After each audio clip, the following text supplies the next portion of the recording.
2 states పార్టీదేమో one family one ticket policy. దీంతో political గా బిగ్ ఫ్యామిలీస్ కి బిగ్ ట్రబుల్స్ మొదలయ్యాయట. ఎస్, రాయలసీమ జిల్లాల్లో ఆ 3 కుటుంబాలకు పొలిటికల్ బ్రాండ్ ఇమేజ్ ఉంది. ఏ ఎన్నికలు వచ్చినా ఏ పార్టీలో ఉన్నా ఒకే కుటుంబం నుంచి ఇద్దరు పోటీ చేసేవారు. గత ఎన్నికల్లో టీడీపీ అధినేత చంద్రబాబు ఆ సంప్రదాయానికి చెక్ పెట్టేశారట. దీంతో ఆ కుటుంబాల్లో రాజకీయ నిరుద్యోగులు పెరిగిపోయారట. వచ్చే ఎన్నికల్లో అయినా వన్ ఫ్యామిలీ 2 టికెట్స్ అని వాళ్ళు డిమాండ్ చేస్తున్నారట. అధిష్టానం దగ్గర ఇప్పటి నుంచే తమ గళం వినిపిస్తున్నారట. ఇంతకీ ఎవరా నేతలు? ఏదా ఉమ్మడి జిల్లా? ఉమ్మడి కర్నూలు జిల్లాలో కోట్ల, కేఈ, భూమ ఈ 3 కుటుంబాలకు పొలిటికల్ బ్రాండ్ ఇమేజ్ ఉంది. కోట్ల, భూమ కుటుంబాలు కర్నూలు పెద్దారెడ్లు.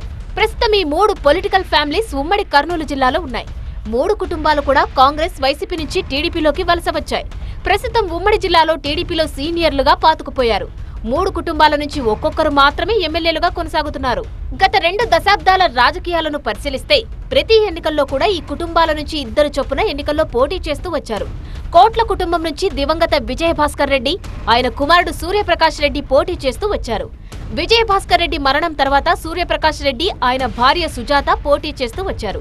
కేఈ ఫ్యామిలీలో కూడా కేఈ కృష్ణమూర్తి, ఆయన సోదరుడు కేఈ ప్రభాకర్ పోటీ చేస్తూ వచ్చారు. కృష్ణమూర్తి తర్వాత కేఈ ప్రభాకర్, కేఈ ప్రతాప్ పోటీ చేస్తూ వచ్చారు. భూమా ఫ్యామిలీలో కూడా భూమా నాగిరెడ్డి, శోభా నాగిరెడ్డి ఇలా ఇద్దరూ పోటీ చేస్తూ వచ్చారు. వాళ్ల మరణం తర్వాత భూమా అఖిలప్రియ ఎన్నికల బరిలో దిగుతున్నారు. అయితే ఇలాంటి కుటుంబాల నుంచి గత ఎన్నికల్లో ఒక్కరే పోటీ చేయాల్సి వచ్చింది. అయితే దానికి కారణం లేకపోలేదు. వన్ ఫ్యామిలీ వన్ టికెట్ పేరుతో గత ఎన్నికల్లో ఈ 3 కుటుంబాలకు చంద్రబాబు చెక్ పెట్టారు.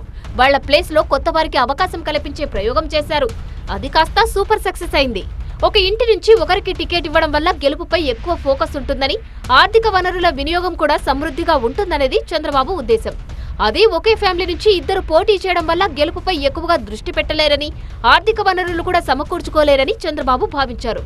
అందులో భాగంగానే కోట్ల కుటుంబం తరపున డోన్ నుంచి సూర్యప్రకాష్ రెడ్డి ప్రాతినిధ్యం వహిస్తున్నారు. కేఈ కృష్ణమూర్తి కొడుకు శ్యాంబాబు పత్తికొండ నుంచి గెలిచారు. ఇక భూమా ఫ్యామిలీ నుంచి అఖిలప్రియ ఆళ్లగడ్డ నుంచి ఎమ్మెల్యే అయ్యారు. అయితే కోట్ల కుటుంబం నుంచి సూర్యప్రకాష్ రెడ్డి భార్య సుజాత, కేఈ ఫ్యామిలీ నుంచి ప్రభాకర్, భూమా ఫ్యామిలీ నుంచి బ్రహ్మానందరెడ్డి, భూమా జగత్ రెడ్డి కూడా టికెట్లు ఆశిస్తున్నారు. ఎలాగైనా సరే వచ్చే ఎన్నికల్లో పోటీ చేయాల్సిందేనని వాళ్లు పట్టుబడుతున్నారట. లేకుంటే రాజకీయ నిరుద్యోగులుగా మారతామని భయపడుతున్నారట. వాళ్ళు ఇప్పటికీ తమ మనసులోని మాటను అధిష్టానం చెవిలో అవకాశం దొరికినప్పుడల్లా వేస్తున్నట్లు సమాచారం. మరి వన్ ఫ్యామిలీ వన్ టికెట్ అనే దానిపై టీడీపీ అధిష్టానం నిర్ణయం కంటిన్యూ అవుతుందా, లేక వీళ్లకు సడలింపు ఇస్తుందా అనేది చూడాలి.